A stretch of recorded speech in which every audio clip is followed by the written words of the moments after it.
We're just going to have to accept the risk. When the sun decides it's summer, we'll fire up again and use the resources we free up as efficiently as possible for everyone. Parker Schnabel won a $82 million prize that will go down in gold rush history after wagering all season long on a supposedly cursed Klondike mine. Here's how he accomplished it. However, disregard all of your preconceived notions about gold mining. We're exposing the incredible laser technology that enabled him to discover a hidden entrance to the planet.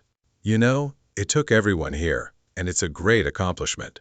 I simply wanted to say how much I appreciate all of your hard work. As soon as he struck gold, a formidable opponent who could not be seen began attacking. In addition to stealing the motherlode, they wanted to guarantee Parker's incarceration. The deadly trap that is frozen. Some locations are simply off-limits, you see.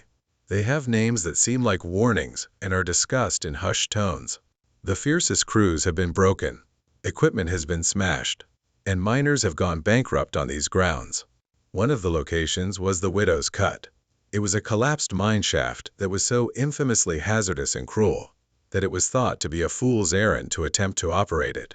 Upon reflection, it's amusing to realize that this was more than just superstition. The location was a problem for geology. The permafrost was the main issue. We're not merely discussing some frozen earth, though. For thousands of years, this dirt has been frozen as solid as concrete. A mass of solid ice, hundreds of feet in depth. Digging into it was always fraught with the scary possibility of multi-ton chunks of rock and frozen soil exploding out of it, ready to destroy anything or anyone underneath in an instant. I mean, there's a reason it's called permafrost. Because it's frozen forever. We would really benefit from at least 4 hours of temperatures over 35. In order to keep up with stripping and slewing simultaneously, we need some warm weather. The issue, though, is that we're already using a large portion of our workforce to simply try to keep the facility supplied. And if that wasn't frightening enough, there was always the possibility of a devastating flood. Millions of dollars worth of heavy machinery could be swallowed in a matter of seconds by a secret subsurface spring or a small amount of meltwater. It was a place where a single, small error might ruin your life, not just your season. The problem with Parker Schnabel, however, is this. He has a distinct perspective. Parker viewed the Widow's Cut as the single greatest opportunity of his career, but most miners saw it as a surefire way to fail. He's just wired that way. Parker has always been a high-stakes gambler, having learned the game from his renowned grandfather, John Schnabel, when he was a little boy. He has consistently demanded more gold, larger machinery, and more territory than anyone had anticipated. There is a lot more slew breadth on this wife plant. Therefore, that should boost our yardage and assist us in completing all of the tasks required of us here at Dominion, including the money pit. Choosing an unproven option this late in the season is a bit of a risk, but we'll take the chance. Parker blends that Klondike grit with an unrelenting youthful drive, whereas his competitors, such as Tony Beats, rely on decades of old-school instinct. He had more in mind than merely having a successful season. He had a target of 7,000 ounces, a figure so enormous that it would solidify his position as the Klondike's unchallenged monarch. Parker didn't recognize the Widow's Cut, a location that everyone else hated, as a warning sign. In actuality, it was an open invitation. His reasoning was straightforward. Every ounce of gold down there was his to take, if no one else had the courage to do it. It was a very risky investment on the farm. He was risking his reputation, his entire organization, and the livelihood of his people for a geological time bomb. We're just going to have to accept the risk. When the sun decides it's summer, we'll fire up again and use the resources we free up as efficiently as possible for everyone. Parker, however, was about to demonstrate that the greatest rewards do indeed accompany the greatest dangers. He used a hidden weapon that the old-timers could never have imagined in order to accomplish this. Parker made the decision to fight not only harder, but smarter when faced with an impossible challenge. He brought in the tech-savvy big weapons, eyes in the sky, rather than using dozers and excavators to fight the permafrost with raw force. Parker and his group unveiled a cutting-edge LiDAR system, a technological advancement that is utterly changing the contemporary mining landscape. Light detection and ranging, or LiDAR for short, performs what seems like real magic. Millions of laser pulses are fired by a drone, fitted with a LiDAR unit. Down at the ground, we're talking about up to 2 million pulses every second. The device creates an incredibly accurate three-dimensional map of the ground. By measuring the time it takes for each of these pulses to return, they were able to fly over every inch of the intimidating terrain. By combining this laser technology with sophisticated drone mapping, their superpower came from this combo. They were able to map out the Earth's hidden contours in a way that was previously inconceivable by using digital technology to see straight through the dense undergrowth and thick trees. It was an advantage that changed the game. Parker's team was creating a flawless digital model of the Widow's Cut, while other crews were confined to drilling test holes and essentially speculating. They were searching for a vulnerability, a secret route, or a way to access the treasure trove. They then discovered something that had been lost for decades as the data began to stream in. A specter from history that would alter everything. The most abundant vein in 100 years. The lasers produced an astonishing advance. The LiDAR map showed a perfectly straight man-made anomaly that had been hidden beneath a century of tangled wilderness and detritus. Completely hidden from view, it was a collapsed vertical shaft that was a lost artifact from the first mining operation, more than a century ago. You must be joking with me. On the computer screen, there it was, as clear as day. It was more than 40 meters deep, according to their exact measurement. That is a straight drop of over 130 feet into the blackness. It was this. This was their covert entryway. They could use this existing shaft that was left by miners long ago, rather than trying to dig a completely new ramp, which would have been an expensive, risky, and time-consuming battle against the permafrost. The predicament we're in involves a lot of work and unreasonable demands from a boss who, enjoys setting unreasonable standards. It was a terrifyingly clever plan. To support the old shaft's collapsing walls, the crew set to work right away, dragging in enormous reinforced steel beams. The labor was nerve-wracking and slow. In the perilous calm, every scrape of the digger bucket across the rock reverberated, a continual reminder of the potential for failure. They were able to construct a sufficiently secure route down into the center of the mine with Parker's skilled team at the forefront. They finally had a direct line to the prize, after weeks of frustration and weather-related battles. Even Parker, a seasoned optimist, was unprepared for what awaited them at the bottom, though. The crew knew they had hit the motherlode as soon as their excavators reached the bottom of that stabilized shaft. In the beams of their lights, they discovered an unspoiled seam of gold-rich quartz that was utterly stunning. It was more than dirt and gold dust. The quartz rock was interlaced with a broad, concentrated ribbon of pure gold. Parker's on-site geologist declared it to be the richest and purest natural deposit he had ever seen in his career, because it was so immaculate and pure. According to his estimation, the concentration of gold in certain areas of the vein was hundreds of times more than that of normal Klondike pay dirt. There was no time to waste at all. The group was aware that rumors of such a significant discovery would draw unwelcome attention or claim jumpers.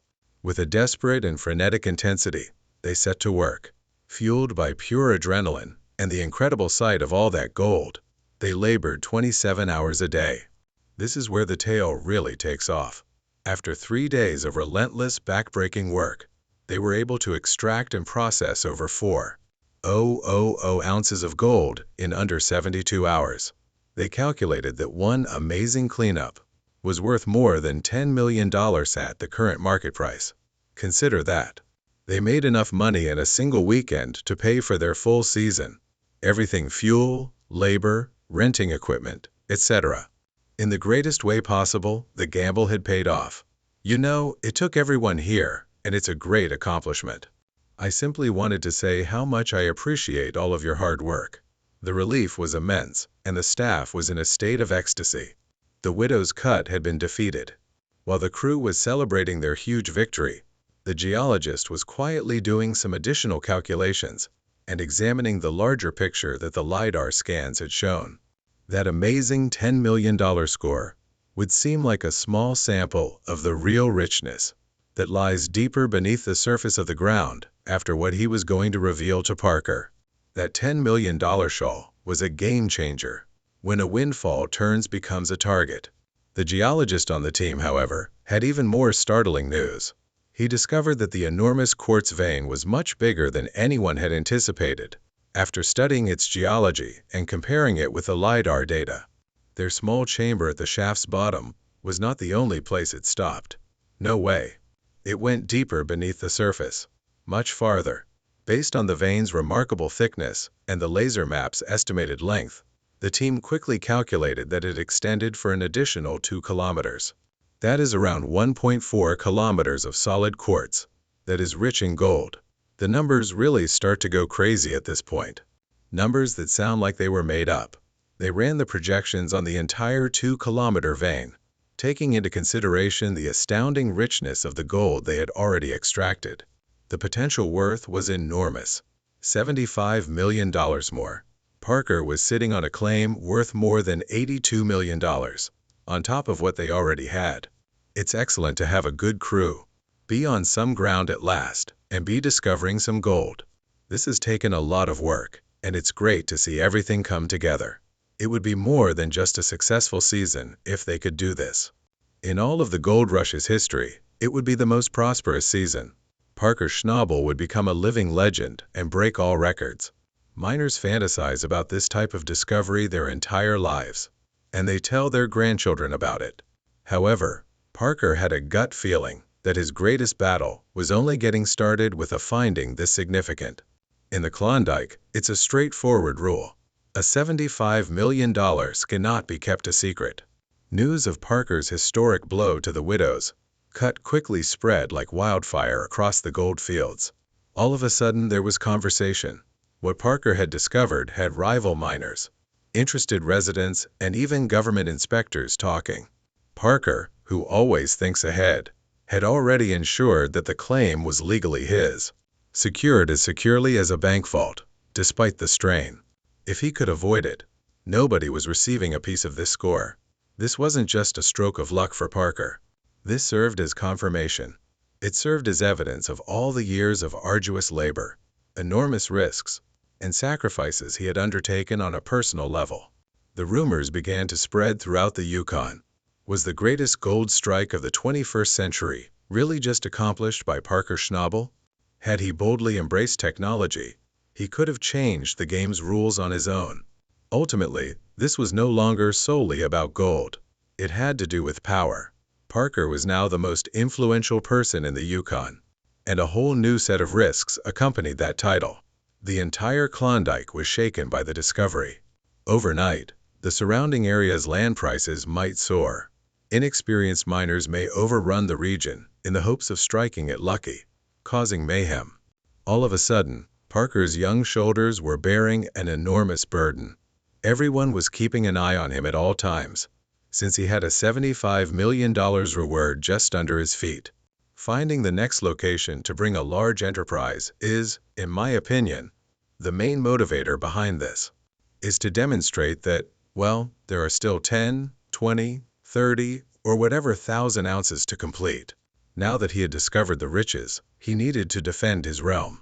As word got out, a darker side of success emerged, with shadows lurking in the background, ready to contest his claim and convert his dream into a personal and legal nightmare. Fame and fortune were one thing, the crown's curse. When the problem started, the assay reports ink had just dried. It began as rumors in Dawson City saloons, and swiftly spread to social media posts that went viral. The most ludicrous allegation was that Parker had received a covert life sentence for fictitious environmental offenses at the widow's cut. It was an unfounded untruth. Of course, a work of digital fiction that was probably created by a rival who was envious. But a lie can cause more harm than a damaged dozer in the fiercely competitive industry of gold mining. Parker had to spend valuable time and money on public relations and attorneys as a result of the misinformation. He was completely unprepared for this new form of warfare. The attacks then advanced in sophistication. The legality of his claim was contested in court by a sham company connected to a dubious global consortium. On the surface, they appeared to have a valid claim to the land, based on a number of falsified documents that were a century old. Parker, who had always resolved conflicts with a screaming battle or a handshake, was suddenly caught up in a maze of legal wrangling that was threatening to drain him of all his resources. When you think about it, it's humorous. We picture a flurry of jubilation and high fives when we watch the gold weigh-ins on television. But is it really that easy? Do you really believe that a man can suddenly turn his life into a party after discovering $82 million? I appreciate you finishing this. Means a great deal. Like, you guys fought through a tremendous amount of ground and logistics that we're not used to in this situation. The truth is that it may be easy to find the treasure. You are a target the instant that gold emerges from the earth. Your every choice is scrutinized. Suddenly, everyone you know might be in need of help. Parker was not a child anymore. He oversaw a multi-million-dollar company that was constantly under attack. He began to feel the pressure. He began to question himself. His team's remarks all sounded insulting. Each shadow appeared to be a trap. It seemed to be crumbling more and more as he struggled to keep everything together. Parker had become a legend, thanks to the gold from the widow's cut. But he was secretly aware of a horrifying reality. He was imprisoned by the same treasure that had made him a king. The fight for his kingdom has only just begun, but he has found the treasure. Could it be that the gold itself is the greatest scourge in the Klondike, rather than a perilous mine? Please share your ideas in the comments section below, and remember to like and subscribe.